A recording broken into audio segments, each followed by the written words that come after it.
पुर्तगाली उपनिवेश की स्थापना। पुर्तगाली पहले यूरोपीय थे जिन्होंने भारत तक सीधे समुद्री मार्ग की खोज की। 20 मई 1498 को पुर्तगाली नाविक वास्को डी गामा कालीकट पहुंचा, जो दक्षिण पश्चिम भारत में स्थित एक महत्वपूर्ण समुद्री बंदरगाह है। स्थानीय राजा जमोरिन ने उसका स्वागत किया और कुछ विशेषाधिकार प्रदान किए। भारत में 3 महीने रहने के बाद वास्को डी गामा सामान से लदे एक जहाज के साथ वापस लौट गया और उस सामान को उसने यूरोपीय बाजार में अपनी यात्रा की कुल लागत के 60 गुने दाम में बेचा। 1501 ईस्वी में वास्को डी गामा दूसरी बार फिर भारत आया और उसने कन्नानौर में एक व्यापारिक फैक्ट्री स्थापित की। व्यापारिक संबंधों की स्थापना हो जाने के बाद भारत में कालीकट, कन्नौर और कोचीन प्रमुख पुर्तगाली केंद्रों के रूप में उभरे। अरब व्यापारी पुर्तगालियों की सफलता और प्रगति से चलने लगे और इसी चलन ने स्थानीय राजा जमोरिन और पुर्तगालियों के बीच शत्रुता को जन्म दिया। यह शत्रुता इतनी बढ़ गई कि उन दोनों के बीच सैन्य संघर्ष की स्थिति पैदा हो गई। राजा जमोरिन को पुर्तगालियों ने हरा दिया और इस जीत के साथ पुर्तगालियों की सैनिक सर्वोच्चता स्थापित हो गई। भारत में पुर्तगाली शक्ति का उदय। 1505 ईस्वी में फ्रांसिस्को दे अल्मीडा को भारत का पहला पुर्तगाली गवर्नर बनाया गया। उसकी नीतियों को ब्लू वाटर पॉलिसी कहा जाता था क्योंकि उनका मुख्य उद्देश्य हिंद महासागर को नियंत्रित करना था। 1509 ईस्वी में फ्रांसिस्को दे अल्मीडा की जगह अल्बुकर्क भारत में पुर्तगाली गवर्नर बनकर आया, जिसने 1510 ईस्वी में बीजापुर के सुल्तान से गोवा को अपने कब्जे में ले लिया। उसे भारत में पुर्तगाली शक्ति का वास्तविक संस्थापक माना जाता है। बाद में गोवा भारत में पुर्तगाली बस्तियों का मुख्यालय बन गया। तटीय क्षेत्रों पर पकड़ और नौसेना की सर्वोच्चता ने भारत में पुर्तगालियों के स्थापित होने में काफ़ी मदद की।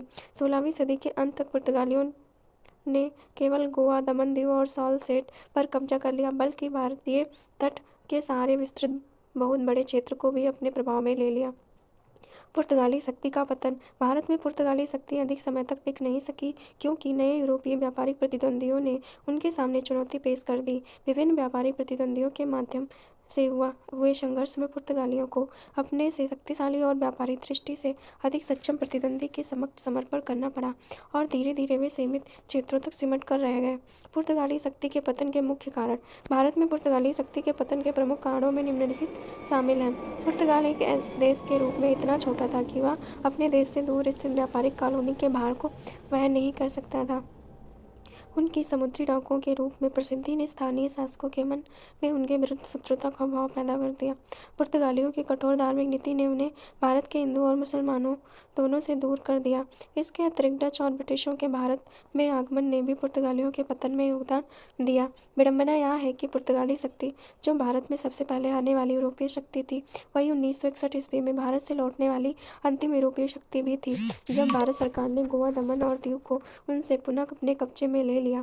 पुर्तगालियों को देन। उन्होंने भारत में तंबाकू की कृषि आरंभ की। उन्होंने भारत के पश्चिमी और पूर्वी तट पर कैथोलिक धर्म का प्रसार किया।